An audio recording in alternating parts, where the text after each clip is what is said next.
You heard about Noah Bryce and all those offensive linemen we recruited that year. Well, one of them made it.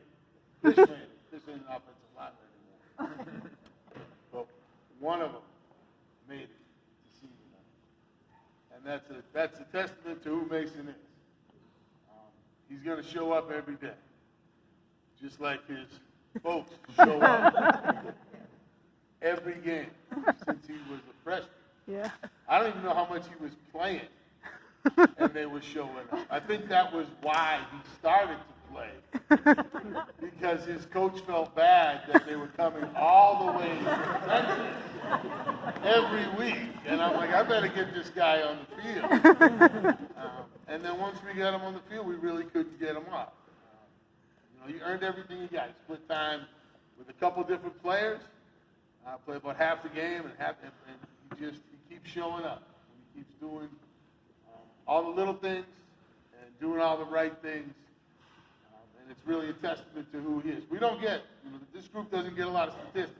I can't say he's the leader in anything. We talked about Sam and all these stats. He led the team in and maybe an all-time player. We're really just in it for the wins and the losses and for a chance to give our teammates the opportunity to win. That's what you get out of the game if you're an offensive lineman. And you get out of it exactly what you put into it. We talked about Isaac Newton, a tremendous football coach. Because one of the things he says is, for every action, there's an equal and opposite reaction. So, at the end of the day, if you don't really feel much differently, win or lose, how much did you really put into it?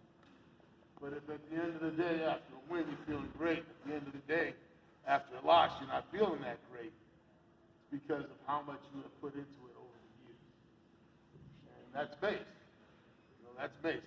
He puts in, he shows up 2 hours a day. And you'd be hard-pressed to convince me that football wasn't the most important thing in his life for those 2 hours. What he does with the other 22 isn't important to me because that's all I need.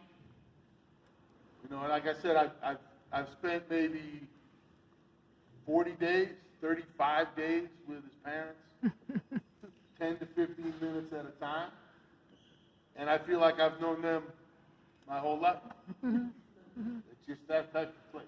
And Debbie was saying something to me last week about how I met them when they brought Michael up on his trip.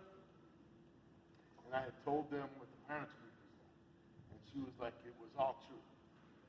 And I like to think that you guys made it all true. Whatever I said, somehow the people in this room pulled this stuff off. And I remember sitting with Mike.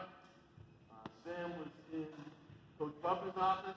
And Bub was trying to convince him to come to MIT so you can murder the quarterback from Coast Guard. Their offensive tackle stinks. I need you to show up and murder the quarterback from Coast Guard. And me and Mike were downstairs talking about guitar players. Stevie Ray Vaughan. Stevie Ray Vaughan, we were both at Stevie Ray Vaughan concert his last tour before he passed. Somewhere in New York, New Jersey. Me up here in Massachusetts. He told me he has an autographed baseball that B.B. King signed. I'm like, why would you have a B.B. King sign a baseball? He's like, anyone else who got one? Good point. Good point. We told a bunch of other stories like that. And I feel like I've known him my whole life. But I know what you guys go through because my beautiful wife spent this year as the mother of captain of a high school football team and did all this stuff. I show up for 2 hours a day, I crack a few jokes, I blow the whistle, and I make sure my guys work hard during the week and are really, really angry Saturday morning. But I see what she went through this year, and I know that you guys have done the same. So, Mace, with all that in mind, come get your jersey.